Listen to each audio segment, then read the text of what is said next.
I'm a little idiosyncratic. Better picture quality, but still same old crappy Liegeisms. They're like, unsubscribe. News! You ready for some news? Let's rock it. Tons of new game announcements. New game announcement video across the board. And, you know, I just kind of came across this the other day too. Apparently, even though we're like, I don't know, 2 weeks out still, we're talking about Essen. So I got to keep up with the hotness and go film my Essen top video after this. But sarcasm aside, glass half empty aside, although the glass is actually always full, depending on how you want to look at it, because it has whatever liquid in it, but it's also full of air. Done. Let's go. So where should we start? Because again, this is going to be huge game announcements, right? First up, we're going somewhere that you may have heard, you may not have heard as well, right? We're going with Root. Root's new expansion coming to crowdfunding in October. We finally got a name. It's called the Homeland expansion. New species of bat and frogs, right? Bat and frogs! I feel like that should just be one word sentence.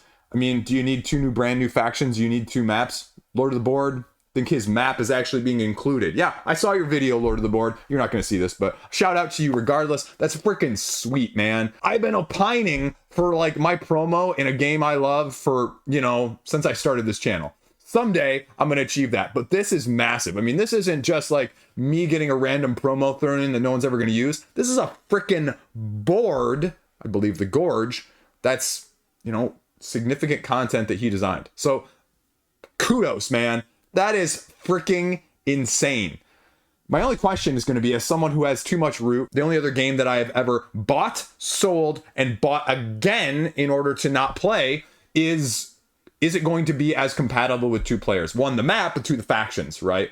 Because I am itching one of these days to bring this out as a game my wife and I can play with 2 players, just 2 players. No AI, no Automa, just 2 players. And I hate buying expansions to do that, but this is the one game I'll make the exception for, essentially, right now. That's the question, though. How good is it going to be? Who is this going to be for? Where is this going to rank in the... If you're just looking at Root style of things right now, and you have the base game, should these be factions that you should get, or should you start with other ones? That's always the dilemma with these expansions. Where are their strengths? Where are their weaknesses? I don't have any details. I'm sure the Root Reddit over there has some more details, so you can check that out if you'd like. The other one that we're going to talk about from another huge publisher just announced sometime now, crowdfunding in the last, couple months, the last quarter. We'll talk about more deets, hopefully, as it comes out. As I do my quarter 4 games to know, Mindclash just threw out there, boom, we're going back to Voidfall, but not like you may think. We're going back to the world of Voidfall with a new one, in terms of worker placements, called Revenant. Now, this is probably the Voidfall that I wanted Voidfall to be. You know, again, fantastic game, way too much for your boy. Way too much. Happy to play it. But the truth of it was, if I kept it in my collection, it would be I am more proud to own the game, because look at me, I have Voidfall, rather than, yeah, I play this game all the time and it's one of my favorite games, right? So that's what I feel like our hobby needs to kind of get away from, because I feel like a lot of people, you know, use that as a status symbol. Side note there. Standalone competitive worker placement, shifting allegiances in the Voidfall universe. Rival admirals competing and coordinating a fleeing Starfleet and trying to earn influence within the factions that are making it up to stand and survive the journey back. 4 rounds. Journey's not going to be an easy one. Voidborn's flanking you, flacking you, and, I don't know, balderdashing you along the way. But they say it's going to spice up, quote unquote, right? Resource management engine build, mid-weight Euro. Constant player interaction, shifting allegiances, right? It reminds me more of IV Studios' latest in that sense, you know, with the shifting allegiances and the social dynamic aspect of things. So I'm intrigued because, well, I mean, it's more hopefully my weight, right? I can actually put my shoes on in this one. I don't know. I couldn't come up with a good analogy there. Stay with me, though. They're like, unsubscribe. So that's what's interesting to me. And again, the question is going to be, how deluxeified is it going to be? Is this going to be, you know, a $100, $120, $150 miniature-driven aspect of things, of the reason you get it on crowdfunding? And it's got some awesome Ian O'Toole looking art. So is it going to be more your ilk? Is it going to be, you know, something that's appealing. I love the keyword dynamics that they're offering me, but until the gameplay hits the table, well, we'll kind of go from there. Another IP that you know, WizKids. WizKids, going somewhere different though this time. WizKids is giving you a different-esque, I'm kind of still, sketchy on the details here, Fantasy Realms, the Greek legends. Fantasy Realms, got a couple cards in your hand, draw one, discard one, make the best hand by the end of the game. Send cards to the afterlife, though, costing you points to get unlocked special abilities, complete quests with card combinations, and vanquish monsters with the right heroes. So how different of those elements are going to be? Because it's just adding those new twists. But is that going to be too much? Is it going to be too complicated? I mean, this is already math for the sake of math, the card game. And so I say that lovingly. I like that game. It doesn't hit the table hardly at all, but I like it. And so I'm a big fan of the Greek, Trojan, everything along those lines, the Olympiads, history, and mythology. Because my mother was an 8th grade English teacher, and that was one of the things she taught, and I loved hearing about that even before I was ever the age that, was taught that sort of stuff, right? Like growing up. So I always loved seeing that. That's going to be kind of interesting to see. The other one that just made waves, I didn't even know about this one. I didn't even know about this, but it got a Gen Con brief 150 copy release from Matago with a few other people. Chu Han. 2 clans, Han and Chu, to supplant the leader and establish China's first true dynasty. Trick-taking, climbing, shedding game with special powers. Ooh, boy. Speaking of keyword salad that strikes true at home right there, that is me in a nutshell. Beginning each hand with a mixture of both the clan cards, representing strains within the clans, hostage-taking, shifting allegiances, optional events, historical campaigns, variety. Again, it's going to be wider released around Essen time, so I am super intrigued by this one. It completely flew under my radar. I was not expecting this one to strike my fancy as much as it did, but boy howdy is it looking pretty freaking sweet for like $25, right? Ooh, boy. Yeah, that's my sweet spot. Oh, sorry, buried the lead. It's from Tom Lehman. Yeah, that Tom Lehman, Res Arcana. So that's the other reason you should be really looking at this as a 2-player game. Then one of my favorite unknown, under-the-radar 2-player games, you've probably heard of it, you've probably never played it, Yomi! Yomi, the paper, scissors, rock style. Yomi 2 is coming later this year from Serling Games. It has a pre-launch page over on GameFound, and they're giving you a twist on the original Yomi. But this time, you can not only use your asymmetric individual characters, you can augment them to fight your opponents, altering the characters, the knockdowns that are going to be mixing things up as well as giving you abilities to gain an edge by speeding up your attacks, exchanging cards with ones in your discard pile as well. You play in the double blind fashion that Yomi brings around in the first place, simultaneously revealing and adding combo cards on top of it. 10 characters and 2 copies of 6 different gems to augment them. Single player mode versus automatic opponents. They've been doing it, testing it, modifying it now for I think at least like a year online on Steam. And now they're bringing us the physical version of things. Truth be told, this is one of those few that I am seriously hyped on, folks. Frickin' love it. The only thing I have to be, just a little bit cautious about is it was sitting back there before, I don't know where it went. With the Puzzle Strike 2, I just want streamlined aesthetics, right? I'm sorry, Serling Games. I love Puzzle Strike 2, but that wand was a bit atrocious. It was a bit over the top.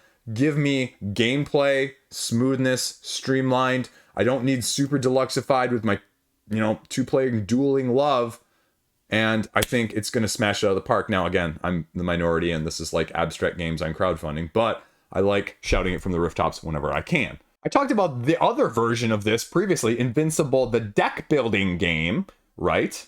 From Direwolf, relatively very well received deck building aspect based on the comic, and now Amazon TV show, but what we're getting now, just released, just sort of news snuck out there, crowdfunding Kickstarter page came up from Indie Boards and Cards, is that they're doing an Invincible the card game set in, well, the Astronauts, or Aeon's End, style of things. Apparently, as I've said previously, Astronauts just has never really kicked off with people, right? Like Aeon's End did. Now, they're still going to have an Aeon's End coming up. I'm not sure if they said there's still going to be another one before the end of the year or not. But this is going to be coming again in the last quarter of the year, and we're going to see, and supposedly going to be replacing whatever else they had in store for Astro-Knights, and, well, going to have at least one iteration based on each season, was what the rumor or the Discord server was implying, saying, rumoring, I don't know, whatever.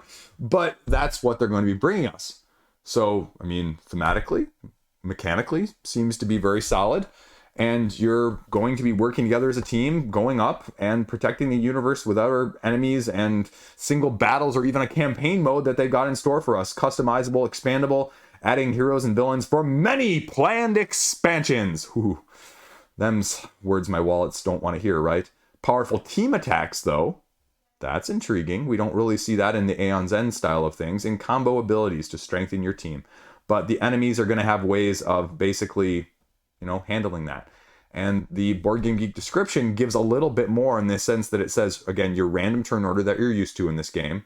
IP tie-in, is that going to grab you? Or are you going to be one of those nostalgias who says, I wish they would have done something more unique in the lines of, the whole debate about Dice Throne, with the upcoming Dice Throne campaign, where some people are like, oh, they did Marvel. I wish they would have done something unique. And other people are like, freaking Marvel's awesome, man.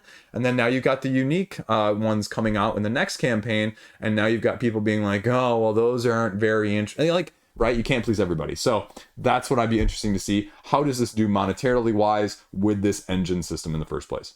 Upcoming, we have Double Deucin. I don't know why I said that. 2 campaigns with 4 games each, because as I've said previously, these small box multi-game campaigns really freaking work. And the marketing on the business side of things also must work, because they must get people buying, many of them, more than them, of what they actually need. More than them. And I'm leaving that in there because that's what you get on this channel. Better picture quality, but still same old crappy Liegeisms. So what we've got going on first, if we've got a quadrology, I'm leaving that in there too. Screw it, man. I'm going with my own words this video. We have 4 games coming from Allplay, second week of October. First of which, Ruins. Uncovering ancient ruins and treasure by crafting powerful card combinations. Another John DeClaire transparent card iteration, but now from Allplay instead of AEG.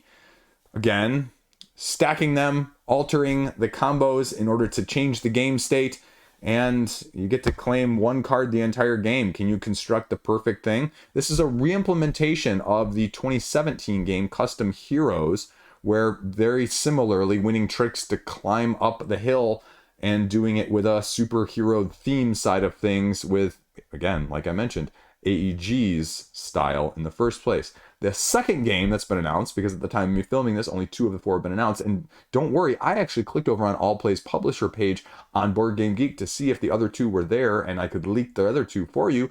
But Allplay, I see what you did there. You didn't even enter them yet. You're waiting. That's clever. And because the only other one that's on there is another game called Oddland, exploring a mysterious island, document its bizarre flora and fauna, like Lost, the nature-based game, if you will. Eureka, it says. Intrepid investigator of all things idiosyncratic. I'm a little idiosyncratic. Documenting fantastic creatures on your turn, exploring by placing a terrain card, and the ability to cover up previously placed terrain cards in the first place. Place 1 of your 7 flora or fauna tokens, and then these tokens score on their surroundings. So that's intriguing to me as a set collection, a little bit of pattern matching style of things. And we'll have to kind of see what the other 2 are at this point, because again, no details, but they say they're going to be releasing them, or at least more details around them each week subsequently between now and the crowdfunding campaign. Spoilers here at the end. There are a little bit of cluage in the email. 2 hints for the next 2 games. What happens in Vegas is hidden information. I have no clue what that means. Again, these are too vague for you to probably actually guess them. And then a Nizia cult classic makes a comeback. I have no clue what other Nizia game that they're going to put out there. I'm pretty sure it's not going to be Tigris and Euphrates. That one I don't think is coming through Allplay, is it? The second 4-pack over on Backer Kit. The nice people over from Moreau's Gauntlet Entertainment. The nice people who didn't crucify me for screwing up the rules and talking about it in a video regarding Wild Gardens. Again, like, fall on my sword every time. Not going to forget that, because, all right, it's what makes us better. So they have a 4-game situation, actually, I believe, launching this coming week on crowdfunding. Pebbles, Flock, Rook Requiem, and birds or birds. So that's what they've got going on here. Pebbles is a chilly area control game, they say, using a little bit of a hex-based situation. Collect coveted pebbles to win the heart of your true love. Strategy, romance, and hex-based penguins. Flock is going to be competing with a card-driven aspect of hand management set collection. Sort of a different take, they say, on Rummy, competing to have the most birds on your island, but they're fickle, and you got to get the right ones in the right combinations in order to get the most points. Draw your card, take your actions, get some free actions, discard to the flap, they say, and then continue until somebody runs out. Then we got Rook Requiem, which is more of a trick-taking style of things, determining your trump, dealing your cards, revealing a ghost. Spooky trick-taking game from 3 to 5 players. Dueling for ghosts, each with unique modifiers that you need to acquire. But you have a rook lurking in each player's hand, the ultimate power to basically throw everything else out of the way and win it no matter what. 3 rounds, highest score wins. The last one, although I can't pronounce things very well, not birds or birds, birds on birds, duh, genius. Isaac Vega, giving us some bird play here. Push your luck, stacking and balancing. What could go wrong with that sort of thing, right? 1 to 4 players, sort of got your style of animal upon animal, only birds upon birds. Like we just saw it with cats upon cats, right? Selecting birds from your supply with one hand only, balancing it, and then saying a little funny statement in order to, well, make sure it hasn't fallen in the required amount of time, score your points, move on. But if it falls, you add it back to your supply, get them all played, 20 points, you win. So very interesting, odd combination of all of them, and I say that as a good thing, right? Because I want variety, because then there's something for everybody in that aspect. Spoilers here. There's a secret Nizia game coming out soon. Can't tell you anything more. That's all the spoiler you're getting. I'm probably not even supposed to tell you that. And moving on to side note number 2 here. Bardsung is coming back from Steamforged. We're getting more of it over on GameFound. Bardsung, the Tale of the Forsaken Glade. Now, if you're not familiar with Bardsung, more of the open world-esque procedurally generated dungeon crawl that Steamforged has previously put out, Tale of the Forsaken Glade is going to bring you back to this cooperative campaign for up to 5 players, or true solo, depending on how you like to do things. Standalone sessions, campaign based on evolving situations that it spans over 10 chapters, with expansive quests, story arcs, and everything else along the way, enemies, NPCs, and side quests. So the question is it going to be, well, better than the first time around? The GameFound page already has 5,800 people following it. It's got some pretty looking miniatures, but no gameplay details on how dramatically different this is going to be. Is this going to be similar to like Monster Hunter 2.0 that we've seen previously? What is going to be the different aspect of this? And is it going to address some of the criticisms that Bardsung had the first time around? A very D20 based system originally, grinding, lots of encounters per campaign, lots of chapters. Again, are those the things that entice you? Is it going to pull you back in if you didn't like it before? What differences and how much of that is going to be transparent from the get-go? A couple designer diaries as well over on Steamforged website at the time of me filming this if you want more details. Never thought I'd be saying these words, but is getting a 60th anniversary edition. Yes, Acquire, the investing, divesting, and hostile takeover based game from 1963 is getting a 60th anniversary edition from Renegade Games. That's getting an October 2024 retail release from Renegade Game Studios here. We're going to see, because it's going to cost you $100. You want a drawstring bag? You want money chips and removable trays? Well, it also gives you variant, unique, asymmetric player powers that you haven't been seen in the English printing since 30 years ago. So is that going to be a nostalgia-based buy for you from that aspect? And $100 frickin'. Although, truth be told, I'm looking at Renegade Games' website when I say that, so maybe at the wider retail pre-order side of things, you'll see a slight dip there, but that's what you got to ask yourself, right? Triple digits deluxeification for a 60-year-old game, right? I can't even do it for sometimes a 6-week-old game. So what do we got going on crowdfunding then this upcoming week? Well, talk about every week, right? Nature! from North Star Games is going to be coming out this week, and we're going to see what they have in store for us from a modular driven, get more modules earlier than anyone else at retail side of things. You know, oodles and oodles of modularity that's going to be available at your fingertips well before any retail backers, and that's probably going to be the main incentive to do it, along with a wee little bit of promo from that side of things. So does that entice you as a modular, you know, hour or less style evolution based system game? Does to me, but you got to figure out whether or not that's going to be right for you, because if you want to go the opposite end of the spectrum with the weight and the decision making as well as the incentive on crowdfunding, although it's very similar there as well, I'd argue you can get either one of the two games coming up from Garphill with the Anarchy or Skara Brae. As we've talked about each of them previously, I'm not going to go into too many details, but I would imagine the typical offerings from the Garphill campaigns being your, you know, small pack of promos, your coins, or your pick it up at retail later aspect of things. Skara Brae being a little bit lighter, the Anarchy being a little bit heavier, both historically based if you're interested, because they are super good at making that thematically incorporated. All right, I got to sneak a little quick crowdfunding one that will be on the watch for next week as well. Inside Up Games, their latest Ice and Idols. Now, gives me a little bit of vibes of This Way's Ice style game, but with their block and key twist, or with a little fromage thrown in there. Oh, mixing all the words and names. But what you've got going on here is you've got a 2 to 4 player pick up and deliver game with a literally rotating board, Temple Ruins, where you manipulate the pathway tiles to your advantage, position the paths to strategically allow you to research the idols, grasp hidden powers, and, well, get those discoveries that you need while avoiding the obstacles along the way. Network and route building, pick up and deliver, modularity of the board. Not a whole lot of other details. I'm guessing they have an embargo going on because at the time of me filming this, Board Game Geek has 0 videos. And I know the movers and shakers are going to have some from that aspect of things. And the only thing I can otherwise go off of is the email that they sent out for backers. New characters that are going to be offered as a limited printing, extra character cards called the collectors that can carry more unique idols all at once, new pathway tiles called teleportation ones, and that's getting it for a free gift for following. So that's about it. There's a few pictures on there, but you're going to see more details and more actual gameplay when it launches.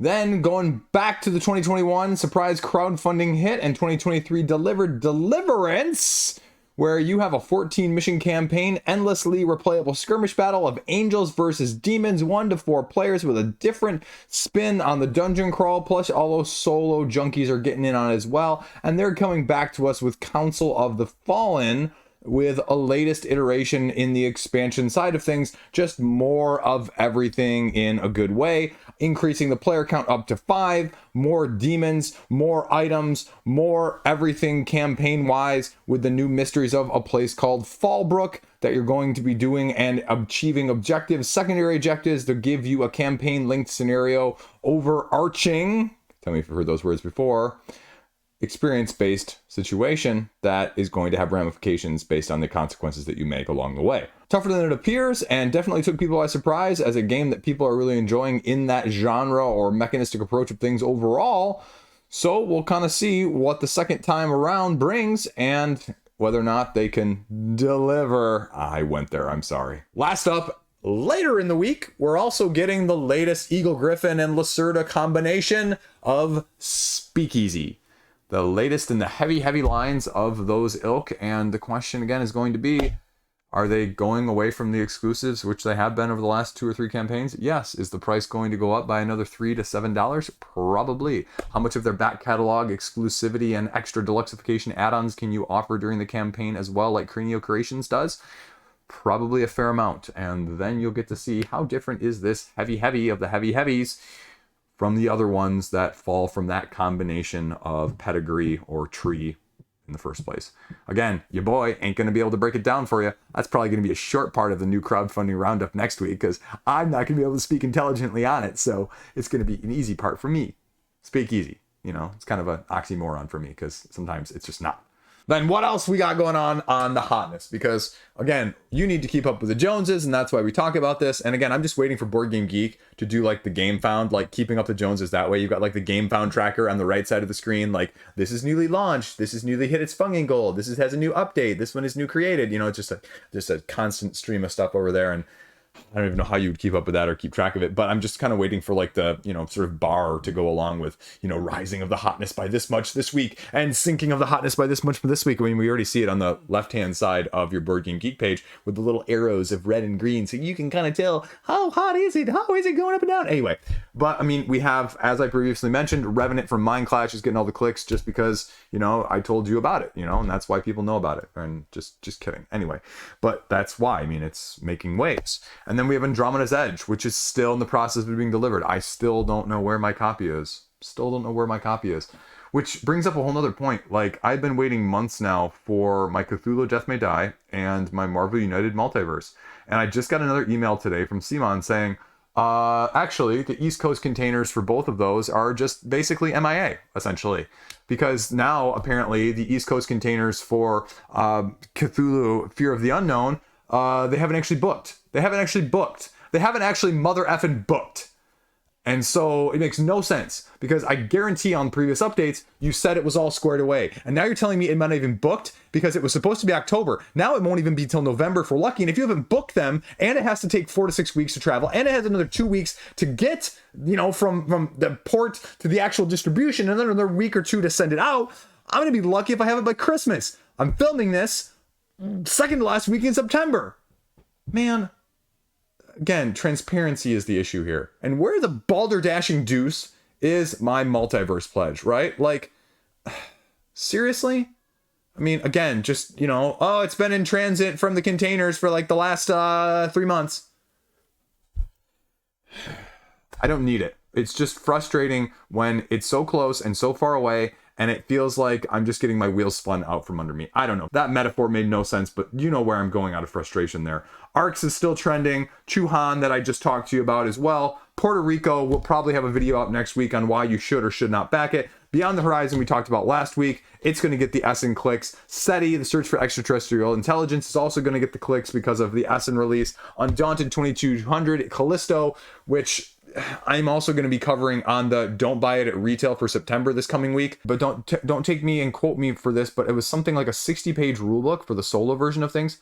I don't care how good a game is, folks. There is a limitation to how many rules and how much errata and how much can go into that and that just seems drastically overwhelming to me. And I feel like if you're going to comment on crowdfunding prices as a reason why maybe you shouldn't buy a game or, you know, enjoy a game as much, you have to comment on the rules side of things as well. I mean, that's why Mage Knight is so, you know, not a regular household staple or a recommendation that I would ever make to anybody, no matter how much I would frickin' love the game, right? Because it's a rules atrocity. I kind of feel slightly lesser to that with Too Many Bones, but it is better than Mage Knight, but I know them's fighting words.